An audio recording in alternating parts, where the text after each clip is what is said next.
மரத்தில் புடைக்கிற அளவுக்கு நான் பெரிய மனுஷியெல்லாம் இல்லை சுமாராக எங்கிட்ட மேலே இங்கேயும் ஆட்டி புடச்சி இந்த ஊங்குருணையெல்லாம் வந்ததுக்கப்புறம் ஊற வச்சோம் அப்படின்னா நமக்கு வந்து இந்த கழனி பிடிக்கவே ஈஸியாக இருக்கும். இங்கே பாருங்கள், இந்த ஊங்குருணையெல்லாம் ஓரத்தில் வந்துருச்சு.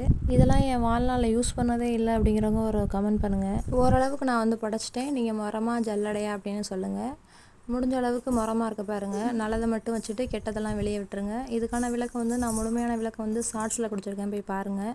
இந்த மரம் கூட இதெல்லாம் வந்து ஆடி மாதம் அப்போ கண்டிப்பாக மொழுவாங்க. ஏன்னா காற்று வந்து நிறைய சீக்கிரம் காஞ்சிரும். அதுவும் இல்லாமல் மரம் படைக்கலான்னு பார்த்தேன், ரொம்ப டேமேஜாக இருந்தது. மரம் மொழுகணும் அப்படின்னா ஆட்டு புழுக்க இல்லைனா கண்ணுக்குட்டி சாணி தான் அதுக்கு வந்து பெஸ்ட். ஏன்னா அது வந்து ரொம்ப நைஸாக இருக்கும், ரொம்ப பச்சையாக இருக்கும். ஆடும் கண்ணுக்குட்டியும் பில்லு தான் அதிகமாக சாப்பிடும் அப்படிங்கிறதுக்காக.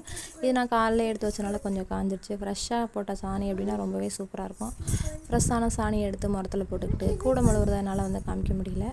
இங்கே பாருங்கள், மாட்டோட சாணி வந்து குறன்னு இருக்கும். வைக்கலாம் சாப்பிட்றனால லைட்டு ஒரு மஞ்சளாக இருக்கும், லைட்டு பச்சலும் கொஞ்சம் கம்மியாக இருக்கும். ஆனால் கண்ணுக்குட்டியோட சாணத்தை நான் காமிக்கிறேன் பாருங்க. ரொம்ப க்ரீனிஸாக சூப்பராக இருக்கும் பார்க்கவே.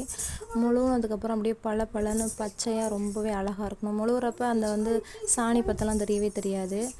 கிழடு கட்டையெல்லாம் இப்படி தான் கிராமத்தில் முழுவாங்க. நம்ம வந்து வெறும் கையிலே தொட்டு கூட மொழிகிடலாம். நமக்கு சாணி துணியெல்லாம் தேவையே இல்லை. பெரும்பாலும் கிராமத்தில் சாணி கிடைக்கிறதுனால சாணியில் மொழிவிடுவாங்க. டவுன் பக்கத்தில் என்ன பண்ணுவாங்கன்னா பேப்பரு, அப்புறம் வந்து வெந்தயம், இதை வந்து ஊற வச்சு நல்லா அரைச்சி அதில் வந்து சின்ன சின்ன கூடை, அப்புறம் வந்து கூடை மரம் இதெல்லாம் மொழுகிறதுக்கு யூஸ் பண்ணுவாங்க. அது வந்து ரொம்ப லைட் வெயிட்டாக இருக்கும். ஆனாலும் அதை விட இதுதான் ரொம்ப லக்ஷ்மி கடாட்சமாக அழகாக இருக்கும். நீங்கள் வந்து சாணியில் மொழுகுவீங்களா இல்லை வந்து வெந்தயம் பேப்பர் இதை வச்சு மொழுவீங்களா அப்படின்னு சொல்லுங்கள். ஆடி காற்றுல அம்மி பறக்குதோ இல்லையோ அந்த மரம்லாம் பறந்துட மாட்டிருக்கு. மொழுகினதுக்கப்புறம் ஒரு கல்லை தூக்கி தான் வைக்கணும். இங்கே பாருங்கள், பின்னாடி வந்து நல்லாவே தென்னை மரம்லாம் சரியான காற்றுல வந்து ஆடிட்டுருக்கு. இந்த வருஷம் ஒரு 3 வருஷம் கழிச்சு இந்த வருஷம் வந்து ஆடி மாதங்கிறத வந்து காமிக்கிது நல்லாவே காற்று. கிராமத்தை பொறுத்த வரைக்கும் அடுப்பு, கூடை, மரம், அம்மிக்கல், உரல், உலக்க, அருவா, கற்கருவா, காவாணி, அருவாமனை இது எல்லாமே வச்சுருப்பாங்க பாரம்பரியமாக. இதெல்லாம் வச்சுருக்காங்க அப்படிங்கிறத விட இதுக்கான யூசேஜ் வந்து அதிகம் தான் சொல்லலாம். கிட்டத்தட்ட மொழுகினதுக்கப்புறம் நான் காய வச்சதுக்கப்புறம் காமிக்கிறேன் பாருங்கள், நல்லா பச்சை பசேல்னு சூப்பராக இருக்கும். இப்போ நம்ம கூடை மொழுகுறோம் அப்படிங்கிறப்ப வெறும் சாணியை மட்டும் போட்டு மொழுகாமல் கூடை பஞ்சாரம் அதெல்லாம் மொழுகிறப்ப கொஞ்சம் செம்மண்ணோ இல்லை வந்து வரமண்ணோ கலந்து மொழுகுவாங்க. அப்போ தான் அந்த கேப்பெல்லாம் வந்து அடைஞ்சிருக்கும்.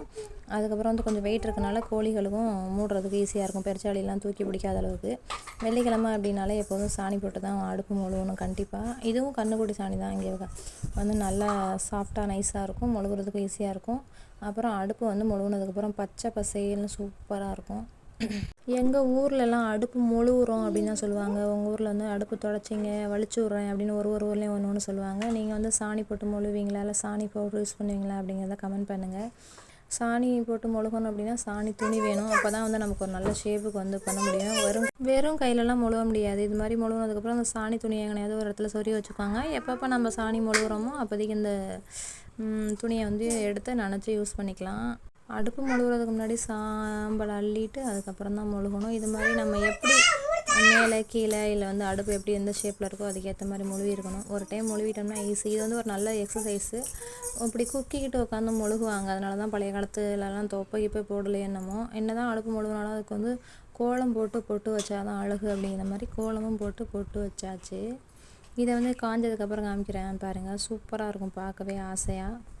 எவ்ரி ஃப்ரைடே எங்கள் வீட்டில் சின்ன பிள்ளைங்க இருக்கனால நான் வந்து வீடு கழுவி அடுப்பு மொழுவி சாமி கும்பிடுவோம் வெள்ளிக்கிழமை. நீங்கள் வந்து வெள்ளிக்கிழமை வீடு கழுவுவீங்களா இல்லை போட்டு தொடப்பீங்களா இல்லை துணி போட்டு தொடப்பீங்களா அப்படின்னு சொல்லுங்கள். காஞ்சதுக்கப்புறம் பாருங்கள், ஒரு லைட் எல்லோவாக பொட்டு வச்சு ரொம்பவே அழகாக இருக்குது. அடுப்பு பொறுத்த வரைக்கும் ஒத்த அடுப்பு யூஸ் பண்ணக்கூடாது, 2 ஒத்த அடுப்பு அப்படி இல்லைனா ஒரு கொடி அடுப்போட தான் யூஸ் பண்ணணும். இதிலே ஒரு ஃபேமஸ் என்ன தெரியுமா, அடுப்பெல்லாம் மொழி விரதத்துக்கு சமைக்கிறப்ப அந்த தேஸ்காலில் வந்து பட்டை போட்டு அதுக்கப்புறம் தான் சமைச்சு சாமிக்கு வந்து விரதம் விடுவாங்க. அதே மாதிரி அடுப்பு சாம்பல் அள்ளி அதுக்கப்புறம் தான் அடுப்பு பற்ற வைக்கணும். நான் காக்காவுக்கு சாப்பாடு வைக்கிறேன். காக்கா சாப்பிட்டுட்டு பறக்க பார்க்குது. இந்த காற்றுக்கு வந்து பறக்கவே முடியல. என்ன சொல்கிறது, வாழ்க்கையில் 1000 தடைகளப்பா அப்படிங்கிற மாதிரி எப்படி பறந்து பார்க்குது முடியல. நான் யோசிச்சு பார்ப்பேன், எப்பட்றா அந்த காக்காலாம் பறந்து போகுது அப்படிங்கிற மாதிரி. ஒரு வழியாக பறந்துடுச்சு.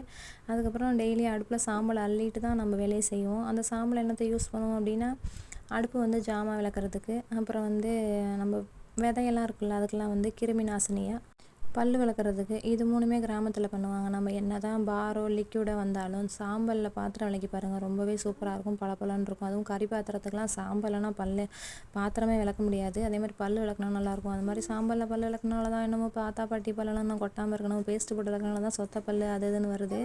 அதே மாதிரி சாதம் வடித்த பாத்திரம், காஃபி பாத்திரம் அதெல்லாம் வந்து தண்ணி ஊற்றி கீழே கவுத்து போட்டு ஊறினதுக்கப்புறம் விளக்குனா ஈஸியாக விளக்கிடலாம். கவுச்சி பாத்திரத்தெல்லாம் வந்து வெயிலில் காய வச்சோம்னா அந்த கவிச்ச ஸ்மெல் வந்து போயிடும். சாம்பல் யூஸ் பண்ணும்போது தண்ணி குடிக்கிற பாத்திரத்துலலாம் வந்து சோப்போட ஸ்மெல் அடிக்காமல் நல்ல எப்போதும் போல் நேச்சுரல் ஸ்மெல் தான் அடிக்கும். நாங்கள் சிங்க்கெல்லாம் கிடையாது, தண்ணி மோந்து தான் விளக்குறோம். கிராமத்தில் பெரும்பாலும் தண்ணி மோந்து இது மாதிரி அள்ளி வச்சு தான் விளக்குவாங்க. நீங்கள் எப்படி சிங்க்லையே விளக்குறீங்கன்னு கமெண்ட் பண்ணுங்கள். இந்த மாதிரி வில்லேஜ் சம்மந்தமான வீடியோ பார்க்க என்னோட சேனலை சப்ஸ்கிரைப் பண்ணுங்கள்.